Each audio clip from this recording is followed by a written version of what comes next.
السلام علیکم ورحمۃ اللہ وبرکاتہ نحمدہ ونصلی علی رسولہ الکریم اما بعد فاعوذ باللہ من الشیطان الرجیم بسم اللہ الرحمن الرحیم وَلَقَدْ آتَيْنَا لُقْمَانَ الْحِكْمَةَ أَنِ اشْكُرْ لِلَّهِ صدق اللہ العظیم۔ قابل احترام بزرگ اور دوستو، قرآن کریم کی ایک آیت تلاوت کی ہے جس کا ترجمہ یہ ہے کہ ہم نے حضرت لقمان علیہ السلام کو حکمت کی بات دی تاکہ وہ اللہ رب العزت کا شکر ادا کرے، تاکہ وہ اللہ رب العزت کا حق مانے۔ حکمت کسے کہتے ہیں؟ حکمت کہتے ہیں ایسی بات کو جس سے نصیحت حاصل ہو، ایسی بات کو جو دل کو اثر کر جائے، اس کو حکمت کہتے ہیں۔ لقمان علیہ السلام کے بارے میں آتا ہے کہ یہ نبی نہیں تھے، یہ اللہ کے نیک بندے تھے۔ اللہ تعالیٰ نے ان کے سامنے دو آپشن رکھے، یا تو نبوت کو اختیار کریں یا حکمت کو اختیار کریں۔ انہوں نے حکمت کو پسند فرمایا۔ وہاب بن منبہ رحمۃ اللہ علیہ کہتے ہیں کہ میں نے حضرت لقمان علیہ السلام کے 10,000 سے زیادہ حکمت کے باب پڑھے ہیں۔ اللہ نے ان کو اتنا زیادہ حکمت سے نوازا تھا۔ انہوں نے اپنے بیٹے کو کچھ نصیحتیں کی ہیں، جو نصیحتیں ہمیں چاہیے کہ ہم خود بھی عمل کریں ان پر، اور اپنے آنے والے بچوں کو، اپنی اولاد کو بھی وہ نصیحتیں سکھائیں۔ ایک مجمع میں جب حضرت حکیم لقمان علیہ السلام جو ہے وہ وعظ کر رہے تھے، حکمت کی بات سنا رہے تھے، تو ایک چرواہا آیا، بکری چرانے والا آیا، اور وہ کہنے لگا کیا آپ وہی نہیں ہیں جو میرے ساتھ فلانے جنگل کے اندر وہ بکریاں چرایا کرتے تھے؟ تو کہا ہاں میں وہی ہوں۔ تو وہ پوچھنے لگا کہ اللہ نے آپ کو اتنا عزت کا مقام کیسے دے دیا کہ آج آپ لوگوں کے اندر معزز بن گئے اور لوگوں کے اندر آپ وعظ اور نصیحت کی باتیں کرنے لگ گئے؟ تو انہوں نے کیا کہا کہ میں نے دو چیزوں کو اختیار کیا۔ ایک، میں نے ہمیشہ سچ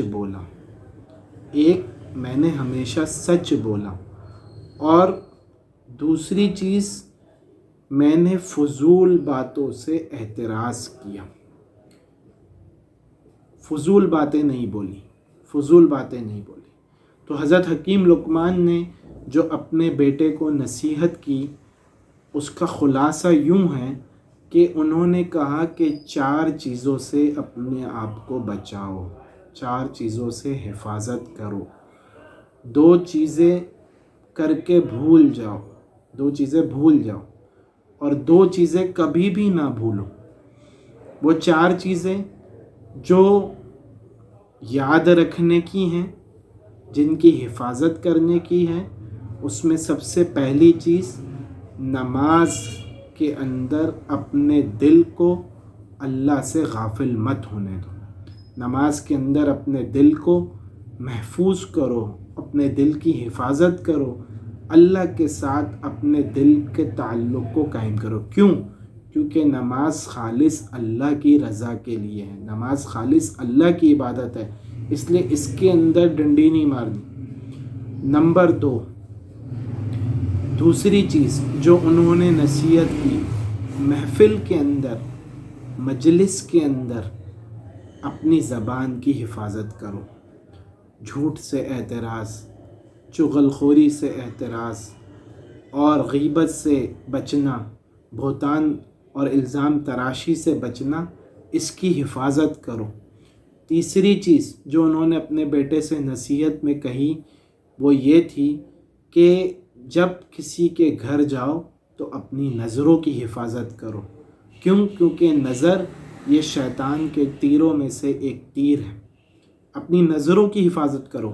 یہ نظر ہی ہے جو سب سے پہلے گناہ کی طرف انسان کو مائل کرتی ہے، تو نظر کی حفاظت۔ اور چوتھی چیز جو ارشاد فرمائی، وہ دسترخوان کے اوپر جب بیٹھو تو اپنے پیٹ کی، اپنے معدے کی حفاظت کرو، اتنا کھاؤ جتنی ضرورت ہے، اتنا کھاؤ جتنی ضرورت ہے، ورنہ معدہ خراب ہوگا تو صحت خراب ہو جائے گی۔ اور دوسری دو چیزیں جو انہوں نے ارشاد فرمائیں کہ اگر کوئی تمہارے ساتھ برا کرتا ہے تو تم اس کو بھول جاؤ، اس کو بھول جاؤ، اس کو معاف کر دو، بھول جاؤ۔ اللہ تعالیٰ کو معاف کرنا یہ بہت پسند ہے۔ اور دوسری بات جو انہوں نے ارشاد فرمائی کہ اگر تم نے کسی کے ساتھ نیکی کی ہے، اگر تم نے کسی کے ساتھ نیکی کی ہے تو اس نیکی کو کر کے بھی بھول جاؤ۔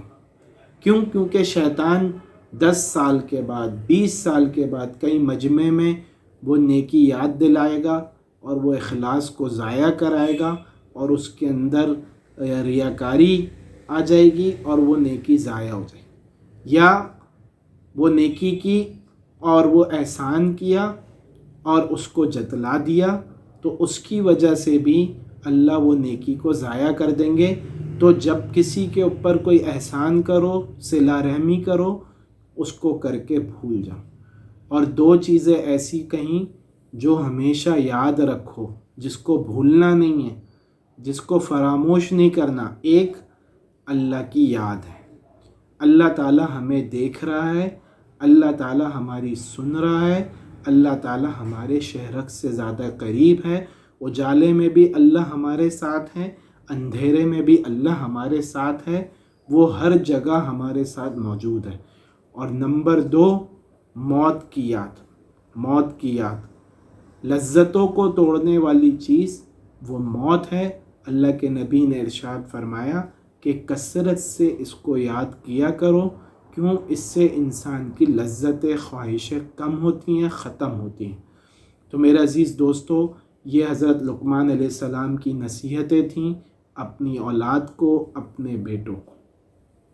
تو ہمیں کیا چاہیے، ہمیں اس سے کیا سبق ملتا ہے کہ ہم خود بھی ان نصیحتوں کے اوپر عمل کریں اور ہم اپنے بچوں کو بھی ان باتوں کے اوپر یہ باتیں سکھائیں، یہ باتیں ہم اپنے بچوں کو بھی سکھائیں۔ اللہ تعالیٰ کہنے سننے سے زیادہ ہمیں عمل کرنے کی توفیق عطا فرمائے۔